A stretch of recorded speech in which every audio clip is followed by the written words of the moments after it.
Hello, BookTube. It's Tuesday, and that means Tag Tuesday here on BookTube, where we do tags. And I was tagged in the tag that I'm doing today by its creator, but not on the tag, rather on social media. How 21st century is that for you? The channel is Summer's channel, called Cozy Reading with Quaker Cats. And I don't know where the Quaker part comes in. What would a Quaker cat say? Thee should really torture thy food before thy eat it? I don't have any idea. Her channel, as you may be warned by that title, is positively swarming with cats. But she's a very small booktuber and needs more viewers. And she did a nice big tag called Who Do You Love? The Who Do You Love tag. And at the beginning of her video, she rather charmingly worries, has somebody done something like this before? Because if so, I don't want to step on anybody's toes. Let me know if anybody's done this before. And my first response to that was, well, yes, this kind of tag has been done many, many times before, many variations. Of course, anybody's going to make their own variation.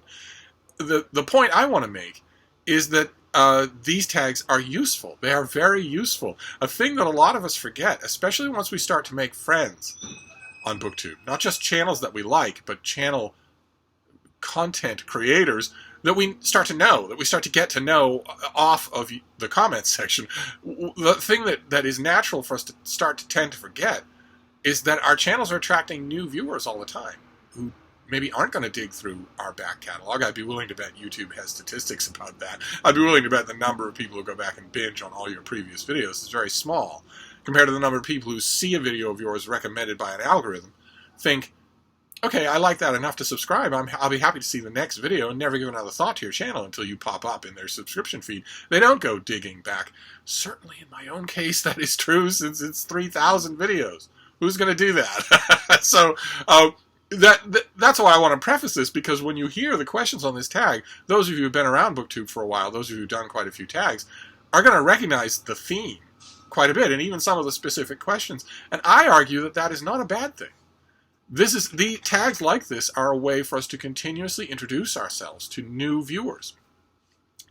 So it's the Who Do You Love tag, and question number one is, what book did everyone love, but you only liked? And there are many, many examples like this for me, but one that I think has grown in its estimation over time. People have come back and revisited it and really realized that they liked it. And my first reaction has also grown, because when I first read it, I didn't like it. My reaction has grown to only liked, and it's Min Jin Lee, it's Pachinko, which certainly has the benefit on a superficial level of having an absolutely beautiful paperback edition here in America. Perfect illustration of my long-standing contention that if the publishers of Pachinko had simply brought it out as that trade paperback, it would have had 10 times the size of its audience. But one way or another, when I first read the novel, I thought, this is bad. It's ham-handed, and it's also poorly thought out. The scenes don't work. The momentum of certain dramatic lines don't work. They don't make any sense at all. They're only happening this way because you say they are, which is not right in a novel. I know that I'm howling into the wind in the 21st century, but nevertheless, it's not right that something happened in a novel just because you say it does. You should have constructed the novel so that the things in it happen because of the things in it.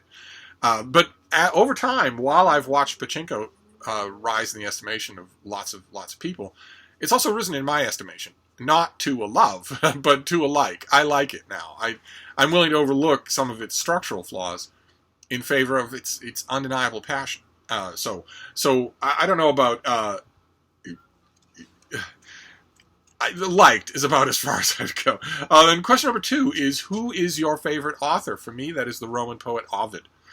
Question number three, what subject do you love to read about? And for me, if you watch this channel, you know that's quite a bit. In fact, a really good author will convince me to love reading about a subject that I wasn't interested in before, but science, nature, mystery, history, biography. But if we have to give a sweet tooth for this video, I would say book reviews, book criticism, the book reading world. Books about reading, and about reading book reviews, and about criticism, and that sort of thing. Not technical literary criticism, not academic theory, but the books, I have a whole bookcase of them here. They're kind of blocked at the moment, but books that are about our engagement with reading, about the process of reading. I really like reading those, even when they're dry, and most of them end up being rather poor. But when they're really good, oh boy. Let's see here. Question number 4 is, what book are you not sure that you love? And I don't know about the rest of you. Probably I do know about the rest of you.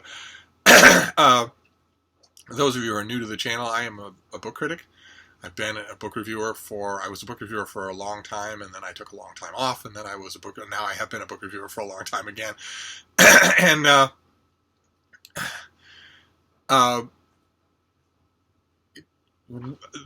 the answer to question number 1, where I'm willing to overlook the flaws of a book over time in favor of the fact that the emotional impact has lingered with me or whatever, is one thing. But loving a book, for me, is unambiguous, and it's instantaneous. So there's never a time. I don't mean to be all Ponzi about the question, but there's never a time when I don't know whether or not I love a book. Not know whether or not I'm willing to forgive a book its flaws in favor of its strengths is one thing. That's not only a critical judgment, but a personal judgment that we all have to make. But there's never any doubt in my mind about whether or not I love a book. Question number 5 is, what book has a cover that you love? Many, many choices here. There was, a few years ago, a new reprint of King Kong that had a fantastic cover, for instance. And there are a bunch of others. Killer Shark novels usually have great covers. But I picked this one. This is the latest trade paperback reprint of Jim Goldwyn's play, The Lion in Winter. And the cover is designed by Wendy Lai, L-A-I. And it makes no sense whatsoever. I know that when you have a salacious cover like this, you think, well, okay, you'd have to twist it a bit. You'd have to read a bit into it to find out how this applies. This does not apply at all. Not at all. In the course of the play, there are no 2 characters who could possibly be the 2 characters in this book. All of the male-female loves that happen in this book happen with marked age differences. All the male-female loves that happened in the past in this book happen with marked age differences. And all the passionate loves that happen in this book that are free of neuroses are not between a man and a woman. This cover is, in other words, as odd as it sounds to say, complete fiction. There's nothing in the play that bears on this at all. And it's rather nice, isn't it? It's kind of evocative. I don't know why. I just find that just oddly admirable. That either, what was her name again? Wendy Lai. Either Wendy Lai knew nothing at all about this play and didn't bother to take half an hour to read it, or she did and thought, well, there's nothing I can do with that, so I'm going to do this instead. But one way or another, you gotta love it. I guess, theoretically, it would be...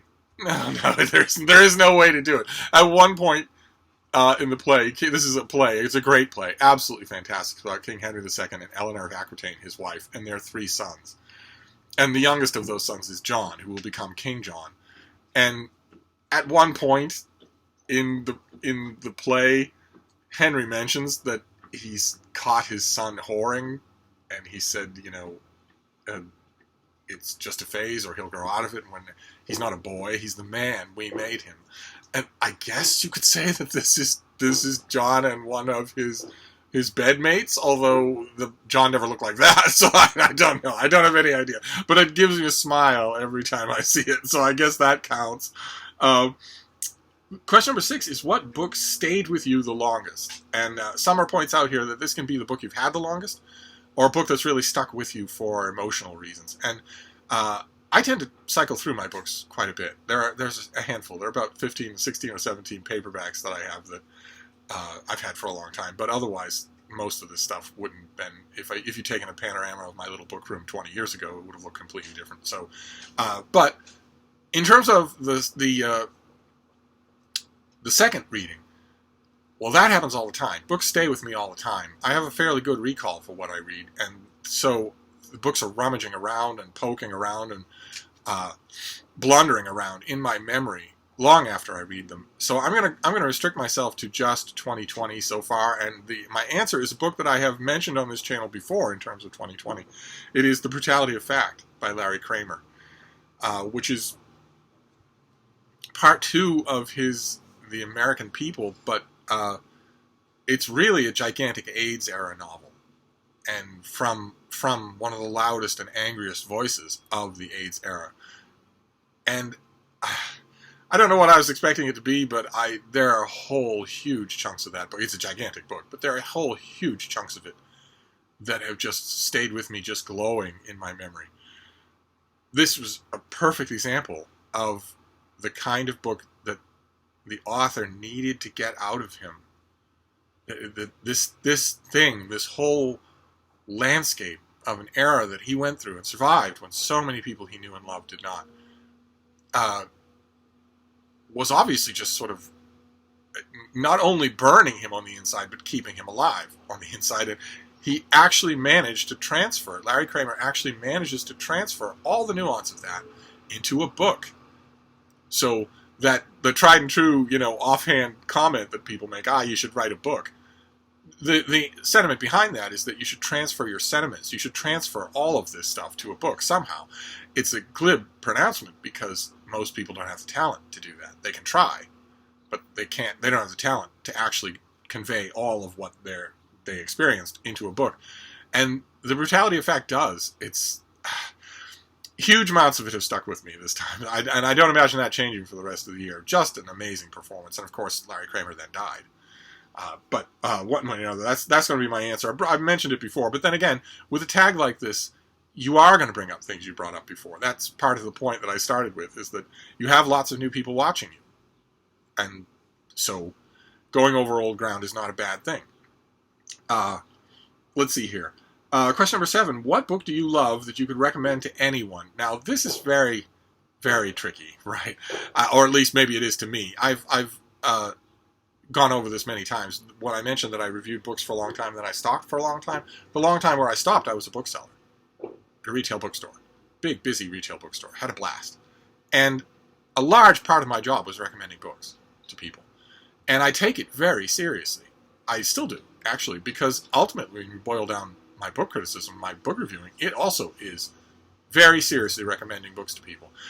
It's different when you're writing a review. You don't have an audience that you're specifically talking to. Instead, you have to lay out a case that will apply so that a number of different kinds of readers can take your review and decide from it whether or not they want to explore further.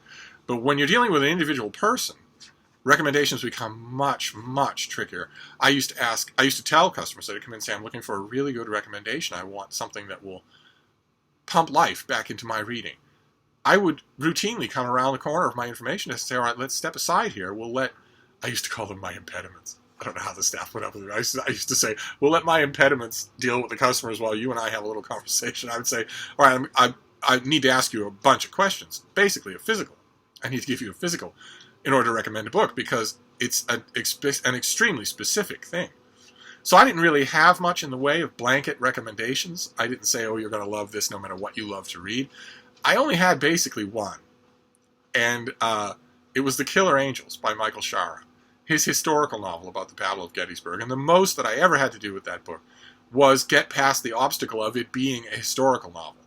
Some people just don't like to read fiction. Some people just don't like to read historical fiction. They think it's boring. I had to get past that, but never otherwise, and never anything more than that. And with everyone, I would say, if you don't like it, if you get past that and you actually read it and you don't like it, I'll buy it back from you. And no one ever took me up on that. I really do believe that it will work on the broadest number. It's just fantastic. And just the way that it needs to be, the perfect balance between really deep and really gripping. So that would be the closest I would come to a universal recommendation, although I can imagine that there would be people out there I would meet who I wouldn't recommend it to. I don't know. Universal recommendations I try to stay away from because I've been hit with too many of them myself that I didn't like. Question number 8 is, what book lit your fire? I have no idea what that means. I'm at the ripe old age of 28. My fire hasn't been lit in quite some time, and I don't want it to be. It'd be a hazard. Question number 9. What was your favorite book as a teen? As a teen, my favorite book was a little-known gem called taunting and pounding on book readers. But fortunately, I made up for a lost time. Question number 10 is, what book gives you the most comfort?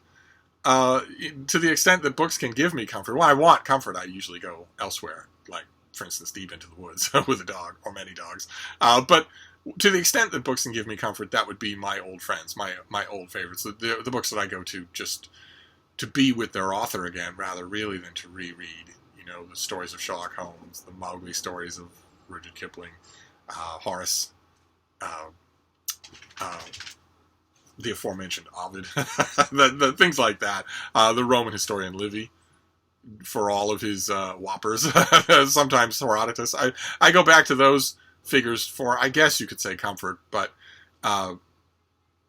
it's not bland comfort, because they still manage to teach me things. I still manage to, well, maybe not Sherlock Holmes, but I still manage to really enjoy those things on an engaged level, not just, but still. It would be my old favorites. I have a relatively small canon of books that I just compulsively reread.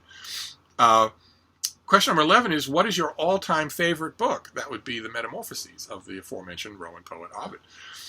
Question number 12, what book did you love that someone recommended, but you wouldn't have picked up on your own? And for me, I'm not sure that I would never have picked it up, but I certainly wasn't inclined to. I was working at a retail bookstore, and we, at the time, had 2 trade paperbacks by an author named Patrick O'Brien, Master and Commander and Post Captain. The first 2 books in what we were told was a very long series that just was very slowly making its way to America. And at the time, we only had the 2 trade paperbacks. And I had customers coming to my information desk and saying, I know you're the one who recommends books, and I've got my last 10 great recommendations from you, but boy, oh boy, if you haven't read these books, they are so, so good. And I hadn't read them, and I didn't really think anything of it. I guess the thing that I thought was, well, I'm an enormous fan of the Hornblower novels, of Forrester. And this looks like just more of the same. And after I read the Hornblower novels, I read a whole bunch of books of Napoleonic-era seafaring novels that were really bad, that were just thin knockoffs of Hornblower, especially after the movie came out. The Gregory Peck movie came out. That scared up a whole bunch of such things, and they were all awful. I thought this was more of the same. And then I was motorcycling. I wasn't driving the motorcycle. I was riding as a passenger on, not a motorcycle, a motor scooter. Some young friends of mine, some muscular teenagers, and I were riding motor scooters out on the country road. And I was a passenger on the back of one of those scooters. So I had my arms wrapped around the abdomen of the kid who was driving the scooter. And we were ripping away a beautiful blue sky day. And we were on a gravel road in the middle of nowhere with fields on either side when we hit a patch of temporary road graveling. I'm not sure what the technical term for it is, but suddenly the scooter was just fishtailing like crazy. It was obvious that it had no traction anymore. It was completely out of its driver's control, and that it was obvious that we were going to crash and skid. In a split second, that became obvious to me. And now, scooters, the kind that we were on, were built so that the seat was the top of a storage compartment and would pop off easily in emergencies. And I had a choice. In a split second, I had a choice right then. Once I was at the rear of the thing, so it was easy for me to tell that we had no control anymore, and that we were going to spill. And I had a choice of either to jump off and maybe roll and let my friend take the crash, or get between him and the road. And I did the second one. I tightened my grip on his abdomen and sort of hefted him up just as we were fishtailing completely out of control. The seat I was sitting on popped off the machine, and I landed on the gravel on my knees with him in my arms. So I was leaning back. I was protecting him from contact with the road, but as a result, my knees were hitting the road and just scraping along the road. It scraped out huge gouges in my knees. You can still see the damage that was done to them. And when we came to a stop, and The people on the other scooters came hurrying back to see if we were okay, and we were, but my knees were messed up. They were ripped open, and they were the gaps were so bad that they had gravel in them. You could look into the little pouches and see gravel from the road inside them, and they were bleeding pretty bad too. So we got to a hospital, and the technician used saline to clear out that area, and she wasn't particularly sure that it would need stitching or anything. It was just a really, really bad scrape, but she did insist that I not walk around for a while. So I had a stretch where I wasn't doing anything. So I read Master and Commander, the first book in Patrick O'Brien's Aubrey and Maturin series, about a captain named Lucky Jack Aubrey and his surgeon friend, Stephen Maturin. And, oh boy, I am so grateful that I had that convalescent time, because those books were incredible. Just incredible. When I finished with Master and Commander, I read Post Captain and then was eagerly waiting the rest of them. And I have read the series a few times now. They're just amazing. Absolutely amazing. And I don't know that I would never have got to it, but I might have encountered it with far more reluctance, with a far more minatory mind frame. So I'm glad that I didn't. I'm glad that my mind at the time was as open as my kneecaps. Let's see here. Question number 13. What book did you used to love but don't love now? And this is a sort of a flip side of the same thing. When I love a book, I love it for firmly tent-pegged reasons. I don't read with my lymph nodes. I don't read because I need to get this book into my life right now. I don't read with all the feels. I read with my brain, which is what everyone should read with. My brain and my heart. So liking a book, disliking a book, and having that shift around over time a bit, a degree here and there. But hating a book or loving a book, no. That doesn't change. So there's never been a time where I have finished a book and said, that was incredible, I absolutely loved it, and then changed my mind. Because all the reasons why I'm coming to that conclusion in the first place don't change. I guess what I'm trying to say is I'm not an impressionistic reader. I pay attention to my own reactions as well as the book. So I'm not just letting a book run away with me. I'm not bawling my eyes out. I'm not throwing it across a room. I'm not having hysterical pregnancies or any of the reactions that I see so often on other parts of BookTube. Then question number 14 is, what book do you still need to read? So you haven't read it yet, but you think you'll love.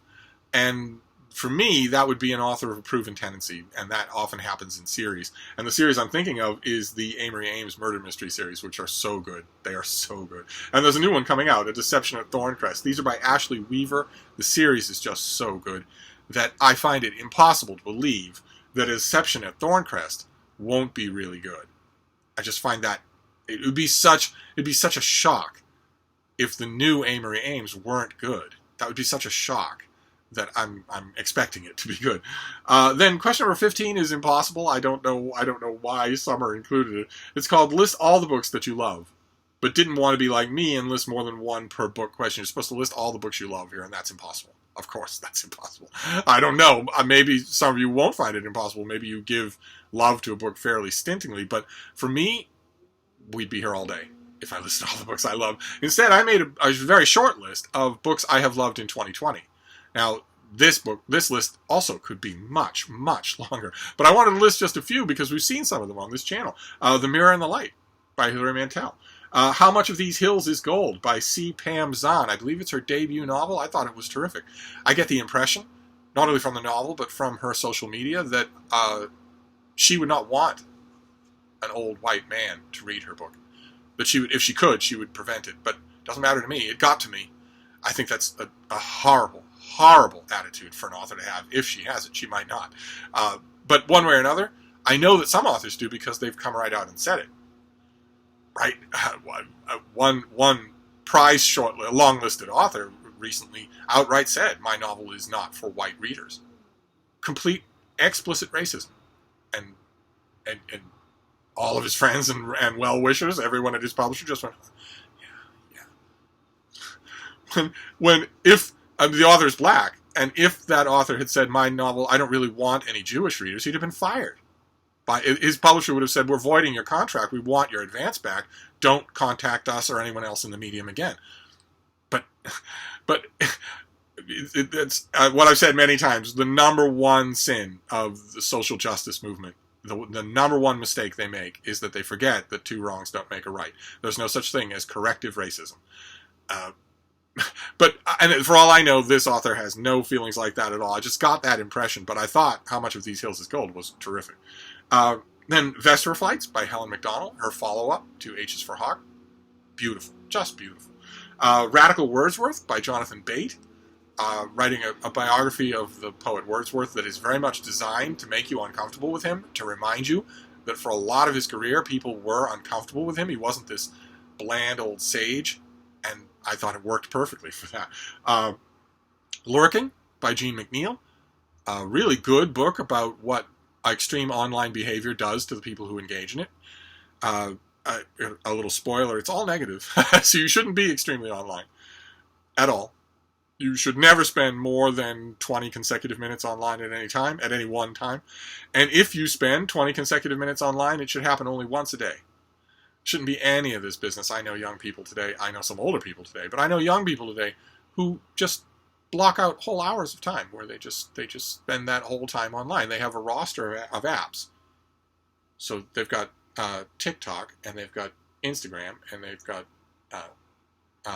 Snapchat, and they've got Twitter, and they've got Facebook, and they've got their email, and they just do a circuit of those, spending about maybe 5, 6, 7, 10 minutes on each one in the circuit, just endlessly. By the time you are down here, something over here has updated. So you just keep going. And you're interacting with each of them the whole time, so your interactions are getting reactions the whole time. I've seen people sacrifice whole hours a day to that kind of thing. And you shouldn't. That's very bad for you. Also, Author-in-Chief by Craig Furman. I think we saw the advanced copy on this channel. Terrific book about the books that U.S. presidents have written. That's just fantastic. You would think that written in 2020 it would be a divisive book, that it would be a caustic or sarcastic book, because the current president of the United States thinks that the book that was ghostwritten for him is the best book ever written. He will say that he says that it's his second favorite book after the Bible, but he doesn't mean that, and in private he doesn't say that. In private he says it's better than the Bible. Just like in public, he says that no president has ever done more for black people in America than he has, except maybe Abraham Lincoln, who, let's remember, freed the slaves. But in private, he doesn't say that. In private, he says that there's a lot of historical doubt about what Lincoln did and didn't do. He doesn't know anything about this, never read a book in his life, can't read. But nevertheless, in private, he says that he is better than any president who's ever lived. And you might think that Author-in-Chief would sort of inadvertently breathe that atmosphere, but it doesn't. It doesn't. It is so good, and you will learn a lot. You will learn a lot about because Craig Furman doesn't just do an easy book on the subject. He digs into the details of all the writing of every president. Just incredible. Be amazed if it doesn't end up being one of my favorite books for the year. And I could go on. That's just a brief list of books that I love, that I've loved in 2020 so far. But I'm interested in hearing your list as well. And the last bit here is that everyone is tagged, and I agree with that. Everyone is tagged, so feel free to do this. And those of you who have maybe answered some of these questions before, remember, you have new eyes on you at all times. I'm not saying do one of these every day, but I mean, Summer's suspicion was correct. Some of these kinds of questions have been asked many times before, but I think they're valuable for all that. They serve to introduce you to your new viewers. So that was the Who Do You Love tag, and I will leave a link to the original if you can stand the sight of all those Quaker cats. She even built a Quaker village for them along one whole wall that could be books. Instead, it's this huge cat village. Anyway, I'll wrap this up for now on Tag Tuesday, and I will see you soon. Thank you, BookTube.